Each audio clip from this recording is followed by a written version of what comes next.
que está muy vinculado con la época del año, que es la primavera, que es en qué medida la actividad sexual, la energía sexual, etcétera, la podemos introducir como un elemento de ayuda en la práctica meditativa. Entonces, el nombre genérico de las técnicas que incorporan las técnicas sexuales en la práctica meditativa es lo que aquí llamamos los tantras. Los tantras es un conjunto de libros que dentro de lo que es la literatura sagrada de la India, pues conjuntamente con los Vedas, con los libros del Vedanta, conjuntamente con los Upanishads,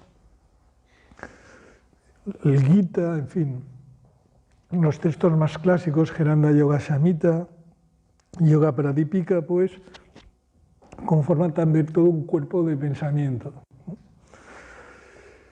El tantismo en Occidente se ha conocido sobre todo a partir de lo que se llama el neotantra, que el nombre ya lo dice, neo significa nuevo y tantra, pues tantra, el nuevo tantra, ¿no? Y este inventor del neotantra fue un personaje que mucha gente tal vez conocéis, un maestro que se llamaba antiguamente Rajneesh y luego se llamó Osho, y que estaba en Pune, en Maharashtra, y él tuvo mucho éxito con muchos occidentales en Pune, en la India, y luego acabó yéndose a Estados Unidos, donde montó realmente un centro muy, muy grande, ¿no? La historia acabó mal, tampoco es necesario explicarla, y si os interesa, lo que pasa es que no me acuerdo si está traducida al castellano o no, pero ahora hay un reportaje, ¿lo has visto tú, no? Algú de vosaltres l'heu vist, aquest reportatge? Com es diu? Bueno, hi ha un reportatge en el YouTube en el qual es pot veure una mica la història de l'Osho. Este señor es el que trajo el neotantra, y entonces él fue el primero que decía que hacía neotantra, no tantra, ¿no? Y acumuló una serie de técnicas donde la meditación, especialmente la meditación dinámica, tiene una importancia muy grande, ¿no? Y todo un conjunto de técnicas que van a caballo de técnicas de tipo psicoterapéuticas, con contenido de psicoterapia humanística, de filosofía oriental, etc. Es un poco una mezcla que tuvo un éxito extraordinario en todos los aspectos, ¿no? Pero, sin embargo, el tantra tradicional es algo mucho más, vamos a llamarle más selectivo, y sobre todo hasta el punto que yo entré en este mundo de la mano de Swami Muktananda y del Shaivismo de Cachemira, de lo que se llama el Siddha Yoga, y una vez Swami Muktananda desapareció, no volví a encontrar un linaje tántrico, vamos a llamarle tradicional, hasta muchos años después con los movimientos tántricos Drupaka y Yupa dentro del ámbito del budismo tibetano, ¿no? ¿Por qué? Porque lo que encontraba era mucho neotantra, pero no tantra, ¿no? Entonces, hay una finalidad que aquí hemos descrito como a partir de las nobles verdades. La primera noble verdad decía, y esto parecía tremendamente depresivo. La segunda noble verdad era la vida de sufrimiento por ignorancia. La tercera noble verdad era saber de qué ignorancia nos referimos. Intelectualmente, desde nuestro ámbito, la ignorancia tiene que ver con algo de tipo intelectual. Es decir, cuando esto lo escucha un occidental, piensa que se trata de alguna forma de leerse la enciclopedia británica o de estudiar 5 carreras, etcétera, etcétera. A la ignorancia, sin embargo, a la que se refiere estas afirmaciones no tiene que ver con el intelecto. Se trata de descubrir otras cosas que quedan muy bien significadas en una pequeña frase de un Upanishad, de un texto de estos clásicos de la India, del Mandukya Upanishad, que dice: el hombre confunde lo que es real con lo irreal y lo irreal con lo real, ¿no? lo cual significa que la mayoría de las personas en su estado de conciencia vigílica, por ejemplo el mundo que estamos viviendo, este momento que nos estamos viendo, nos parece absolutamente real, pero desde este ámbito se dice es la misma realidad con la misma naturaleza que tiene un sueño, ¿no? También por las noches cuando estamos soñando, lo que estamos soñando nos parece una realidad total y absoluta, ¿no? Cabe la posibilidad entonces que ahora también estemos soñando, cabe la posibilidad. En último caso, las prácticas meditativas, uno de los nombres que se le da donde se pretende alcanzar es la experiencia del despertar. Si trata de despertarte, seguramente que estás durmiendo. El otro ámbito que aquí también creo que hemos hablado bastante es que en esta búsqueda del despertar hay tantas tradiciones, algo así como que todos los caminos llevan a Roma y todos los caminos llevan, unos por unas sendas, otras por otras, pero el fin es el mismo, que alguien tuvo la feliz idea de decir hay una verdad que se encierra en el ser humano y en todas las culturas, que sería algo así como Roma, ¿no? Que se le puede llamar el lenguaje de los pájaros o el canto del pájaro. ¿Por qué? Porque los pájaros pues cantan igual un pájaro que esté en el altiplano boliviano, que esté en Ciudad del Cabo, que esté en Sydney, que esté en Lahore o que esté a Matadapera, ¿no? El canto es el mismo, ¿no? Entonces se quiere decir que hay una información que pretende llevarnos esta experiencia al despertar, que está en todos los países, en todas las grandes culturas, ¿no? Aunque diferentes, ¿no?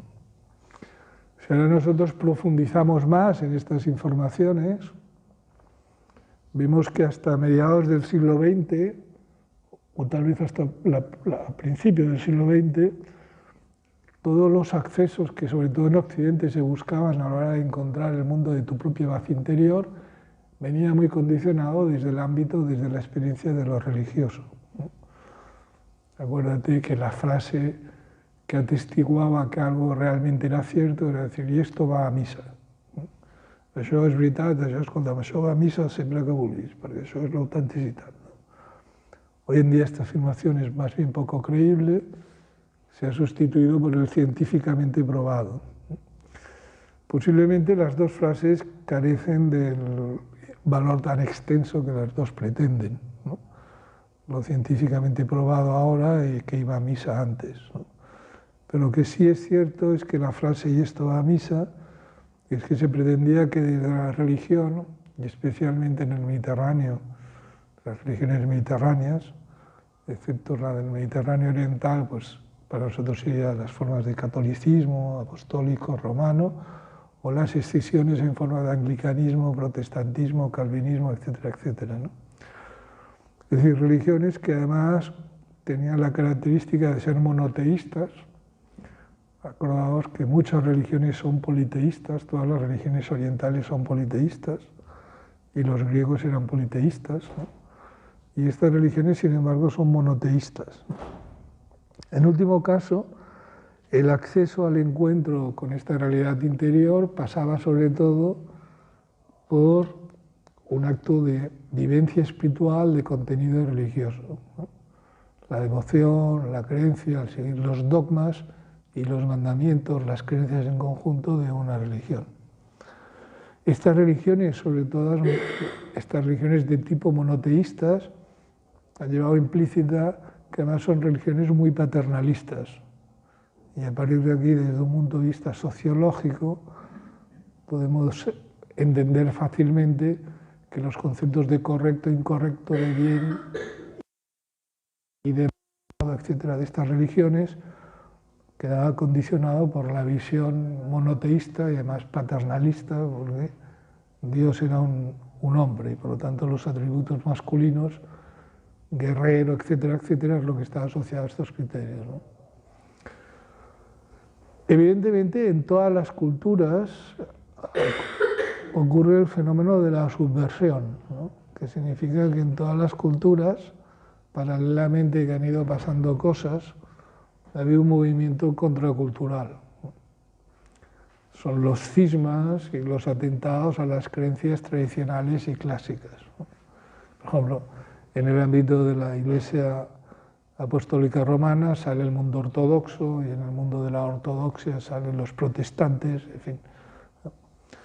¿Qué significa? Que paralelamente, aunque desde un punto de vista cultural ha habido unas hegemonías, en este caso de tipo religiosas, que han marcado las pautas y vamos a decir, han dicho exactamente el lenguaje del pájaro, cómo tenía que ser, cuál era el correcto, paralelamente se ha ido desarrollando, desde un punto de vista contracultural, movimientos que desdecían o se movían de ese ámbito.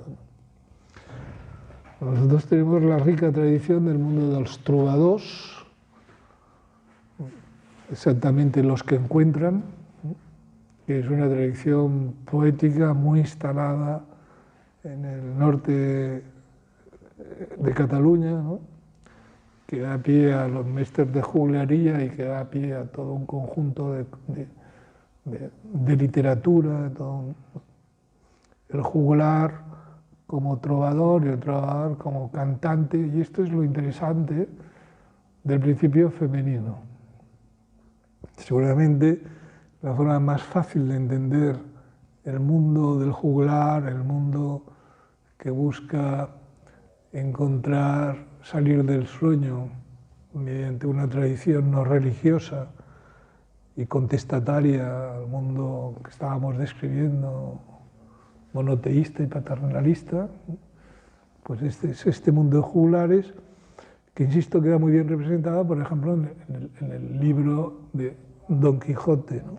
El ingenioso hidalgo de la Mancha, que es capaz de coger a una señorita que es una posadera de un pequeño villorrio de la Mancha, igual, es decir, que es una prostituta, y la eleva a doña Dulcinea del Toboso. Y él va teniendo gestas consigo mismo y con su mente, viendo donde hay molinos gigantes y venciendo a los gigantes que son molinos, luego dice: llevadle, Sancho, a doña Dulcinea, la poseedera del Toboso, no mis éxitos de caballero andante, etcétera, etcétera. Bueno, esto se mueve mucho en el mundo del símbolo, en estas tradiciones tántricas, desde lo masculino, lo femenino es el alma. Estas tradiciones tántricas se mueven mucho en textos de tipo hermético, como puede ser la Tabla Esmeraldina, donde se afirma lo que es arriba es abajo, lo que es abajo es arriba, lo que es adentro es afuera, lo que es afuera es adentro. Es decir, que hay un juego constante entre el mundo exterior y el interior, y el elemento simbólico que es el nexo de unión. Saber descifrar por vivencia el elemento simbólico es lo que tiene auténtica capacidad de transformación. En las prácticas tántricas, entonces, encontramos que hay dos polos muy bien manifiestos, que es el polo masculino y el polo femenino. Y estos dos polos son representantes de una energía sexual con una polaridad determinada. El nuestro y el mundo en general, pero especial el nuestro, es un mundo especialmente poco culto de lo que es la sexualidad y por lo tanto lo que es el erotismo. Si piensas, hay poca poesía erótica realmente buena. Si piensas en películas eróticas, hay pocas películas eróticas. No sé si es cierto, leí que cada día se hacían en el mundo 100.000 películas porno, no sé quién las cuenta, y sí es real, ¿no? Pero lo que es evidente es que hacer una película pornográfica es muy fácil, hacer una película erótica no tanto, por eso hay tan pocas películas eróticas, cuántos buenos libros eróticos existen, cuánta poesía erótica existe buena, poquísima, ¿no? Y supongo que una de las razones por las que el erotismo tiene tan poco desarrollo es que, aparte que es un acto de cultura y de sensibilidad, también siempre lucha el erotismo con esta visión de trasfondo religioso, culpabilizador, etcétera, etcétera. Por eso la gente vive bastante desconcertada ante su propia energía sexual, ¿no? Y confunde muchas cosas, ¿no? Y en su confusión entonces se sienten especialmente culpables, ¿no? y todo es consecuencia de un malentendido, de una falta de cultura, de una falta de entendimiento de cómo son las cosas. Como esto sería muy largo y se trata de hacer la primera media hora algo que motive a la gente a practicar meditación, ya tampoco se trata aquí de hacer un gran texto de índole antropológico o sociopsicológico sobre la sexualidad, ¿no? Sobre la pregunta que nos hacíamos inicialmente, ¿no? La sexualidad al borde de la práctica meditativa, ¿no? Podemos explicar las cosas esenciales en este terreno. Cosas esenciales, se entiende que la energía sexual es una manifestación en el ser humano de la energía del universo. El origen de esta energía en su estado pasivo, esto tiene un componente simbólico muy complejo, por lo tanto vamos a explicarlo así rápidamente. La energía en su manifestación pasiva se llama Shiva y la manifestación en su manifestación activa se llama Shakti. Entonces la Shakti es la energía en movimiento y es la energía femenina. Por lo tanto el conocimiento es la energía femenina y la acción es la energía masculina. Entonces ahora también sería muy largo de explicar cómo está representado en la mayoría de las manifestaciones y expresiones culturales orientales, el símbolo del dorje o del bagra, el signo de la campana. Todo esto está haciendo mención a todos estos aspectos, ¿no? El siguiente aspecto es, una vez entendemos que esta energía entonces no es ni buena ni es mala, es la manifestación de la energía de Shiva en su forma de Shakti, hay todo un conjunto de prácticas que mucha gente hace sin saber que realmente están dirigidas a esto, ¿no? Como la práctica del Hatha Yoga, los asanas, los pranayamas, etc., que lo que buscan es sobre todo activar esta energía, activar esta energía. La activación de esta energía la situamos de una forma, así la conceptualizamos en un chakra, que es el chakra de la tierra, que se representa con un cuadrado amarillo, en el interior hay un triángulo, y en el interior del triángulo hay un punto, ¿no? Entonces, alrededor de este punto se representa una espiral que tiene 2 vueltas y media. El elemento de la espiral, o el elemento en un sentido más técnico, los que conocéis un poco de arte, lo que es la evoluta jónica, ¿no? No estamos hablando de lo corintio, sino de lo jónico, los procesos evolutivos de la espiral, tanto en geometría como en geometría sagrada, como elemento simbólico, tiene un gran componente. En el lenguaje de los pájaros, esta energía siempre se ha representado como una serpiente. Por lo tanto, el despertar de la serpiente es el despertar de esta energía.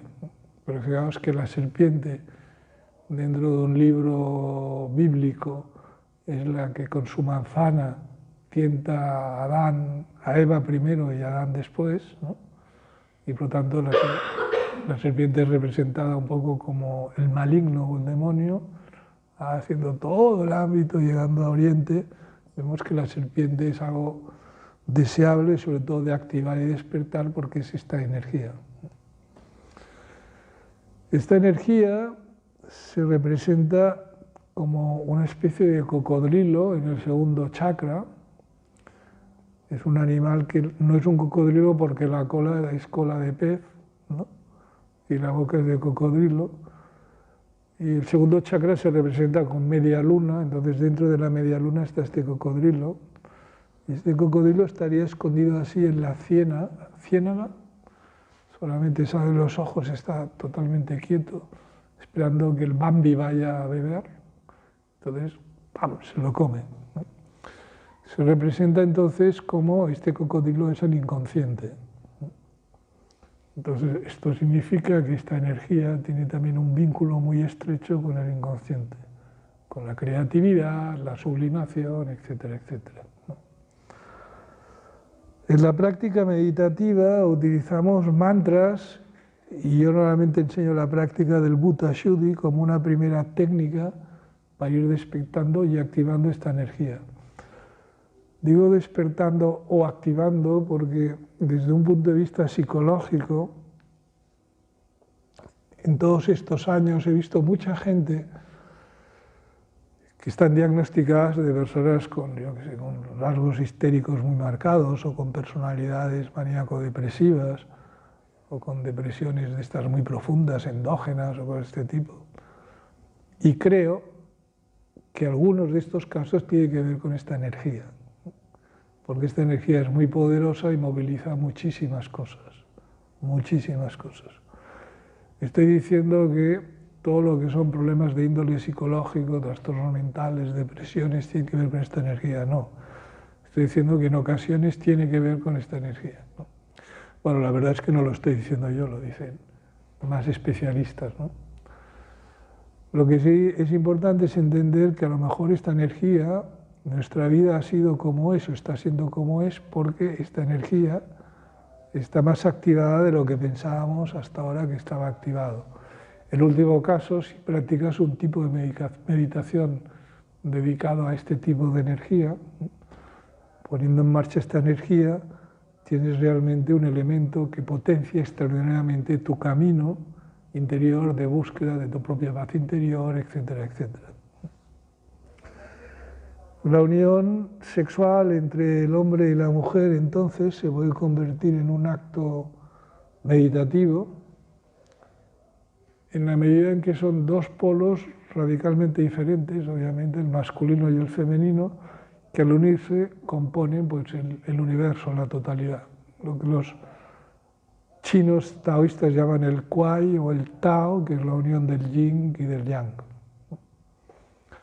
Entonces, estas prácticas de la sexualidad abocadas a la experiencia meditativa requieren de toda una serie de características individuales, personales, ¿no?, para poderlas llevar a la práctica. Pero en último caso, desde esta óptica, la energía sexual nunca es observada como algo negativo. Recuerda, solamente unas religiones concretas y específicas entienden que la lujuria es un pecado capital y como tal tremendamente destructivo. Esta energía se considera especialmente terapéutica y sanadora tanto en lo físico como en lo psicológico. Las personas que conocéis el punto secreto de activación de esta energía sexual, sabéis que se puede activar mediante el estímulo del punto secreto sin tener que recurrir a fantasías sexuales, etcétera, o estímulos externos. Simplemente poder descubrir que la energía sexual es energía. Entonces, como tal energía, el practicante de meditación y de estas técnicas en general sabe o aprende a reconducirla. La diferencia entre una persona que tiene esta práctica o no es que la sabe conducir o reconducir o no. A grandes trazos, la idea es, bueno, conducir la columna vertebral arriba, que vaya activando chakras y vaya haciéndonos entrar en diferentes estados de conciencia. Igual que la práctica del calor interior, del tumo, el calor interior, esta energía es la misma que la energía sexual que la Shakti. Cuando es controlada, entrar en la práctica meditativa se convierte en algo muy fácil, muy fácil. Bueno, si sobre esto se despierta un interés más profundo, pues podemos ir hablando. Aquí hace años que llevamos un grupo de personas que hacemos un curso cuando podemos, cada 2 o 3 meses, no sé, que es exclusivamente sobre estas prácticas tántricas. Las kriyas, los yantras, son las olas geométricas, los mantras, los sonidos, los colores, en fin, todo abocado a esta práctica. Vamos a la práctica y ahora me gustaría, igual que he dicho, hay quien tiene la capacidad de saber conducir su propia energía sexual, columna vertebral arriba, muy profundo, muy rápido, es decir, aquieta su mente muy rápidamente. También me gustaría recordaros que hay otra forma, si quieres aquietar tu mente, empezaremos a hacer la práctica, yo te iré reconduciendo un poco la práctica, es que intentes aquietar al máximo la respiración. Acordaos que hablamos de que está la respiración externa y la respiración interna. Esto de la respiración interna es muy difícil ahora de explicar, muy largo, y es mejor que lo experimentes, ¿no? Pero hay un momento en que el estado de quietud interior es tal que prácticamente no respiras. Esto la gente que venís aquí y hacéis relajaciones profundas, habéis experimentado o experimentáis en la relajación profunda que cuando observas el movimiento tu abdomen prácticamente se ha detenido, ¿no? Pues es algo así, pero incluso más intenso, ¿no? Estamos en las fosas nasales y la inspiración y la expiración desaparecen. Entonces ves que el nivel de aquietamiento mental es inmediato. Para nosotros el movimiento de la respiración y el movimiento del coco, de la mente, va paralelo. Por lo tanto, si aquieto mucho la respiración, se aquieta mucho la mente. Si aquieto mucho la mente, lo que es, se manifiesta. Acordaos que no estamos buscando nada, no queremos ir a ningún sitio, simplemente queremos comprobar aquello de que si consigo dejar de hacer ruido y empiezo a descubrir una canción, un sonido, una música, un aroma, una vivencia interior que nunca había sospechado que yo lo llevaba dentro, porque soy tan hiperactivo, mi estado psicológico es tan lábil, mis emociones tan intensas, que toda mi vida he vivido a rastros de mi ansiedad, de mis preocupaciones. Me he puesto a hacer yoga para ver si conseguía tranquilizar mi mente o modificar mis conductas fóbicas o hiperactivas, etcétera, etcétera. Y he estado tan enfrascado en todo esto que nunca he sospechado que pese a que tenga tanto ruido mental en una parte muy profunda de mí, en mi corazón, ¿no?, radica el secreto. No sé si eres buen buceador o no y si te gusta el mar, pero posiblemente tú habrás jugado como yo, aunque fuera en la playa, aquellos días de olas grandes, cuando venía la ola, pues atravesar la ola por debajo del agua, ¿no? Si te quedas en la superficie es divertido porque el agua se te lleva y te va dando vueltas con la espuma y acabas lleno de arena en la orilla, ¿no? Pero si pasas por debajo de la ola es una sensación en la espalda, pero tú puedes continuar hacia adelante. Por mucha mala mar que haga en la superficie, ¿no?, si profundizas en el agua, descubres que en el fondo todo está tranquilo y en paz, ¿no?